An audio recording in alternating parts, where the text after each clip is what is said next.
যশোরের শামসুল হুদা স্টেডিয়ামে অনুষ্ঠিত হয়েছে বাংলাদেশ ক্রিকেট বোর্ডের নবনির্বাচিত পরিচালক শান্তনু ইসলাম সুমিতের সঙ্গে স্থানীয় ক্রিকেটার ও সংগঠকদের মতবিনিময় সভা। মঙ্গলবার বিকেলে আয়োজিত এ সভায় যশোরের ক্রিকেটের বর্তমান অবস্থা, অবকাঠামোগত উন্নয়ন এবং তরুণ খেলোয়াড়দের জাতীয় পর্যায়ে তুলে আনার বিভিন্ন বিষয় নিয়ে আলোচনা হয়।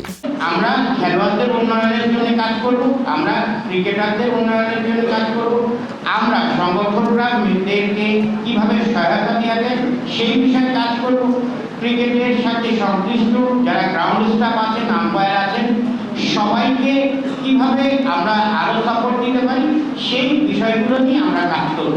আমরা বলতে পারেন আপনাদের সাথে আমার আজকে আলোচনাটা শুরু হয়েছে। বিসিবি পরিচালক হিসেবে দায়িত্ব নেওয়ার পর নিজ জেলার ক্রিকেট সংশ্লিষ্টদের সঙ্গে এটাই ছিল সুমিতের প্রথম আনুষ্ঠানিক মতবিনিময়। এ সময় তিনি তৃণমূলের ক্রিকেট উন্নয়ন, মাঠের অবকাঠামো উন্নয়ন এবং তরুণদের জন্য সুযোগ সুবিধা বাড়ানোর আশ্বাস দেন। অনুষ্ঠানে সাবেক ও বর্তমান ক্রিকেটার, ক্লাব কর্মকর্তা এবং ক্রীড়া সংগঠকরা উপস্থিত ছিলেন। রোহিত হোসেন রনির তথ্য ও ভিডিও চিত্রে আয়েশা আক্তার, রাতদিন নিউজ। নির্ভুল রোগ নির্ণয় সঠিক চিকিৎসার প্রথম ধাপ, আর এই নিশ্চিত স্বাস্থ্যসেবার জন্য কুইন্স হসপিটাল কেন আপনার প্রথম পছন্দ হবে।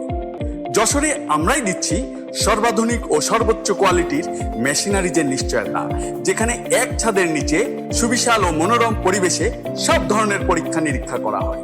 আপনার ও আপনার পরিবারের সুস্বাস্থ্য নিশ্চিতে কুইন্স হসপিটাল আছে সবসময় আপনারই পাশে।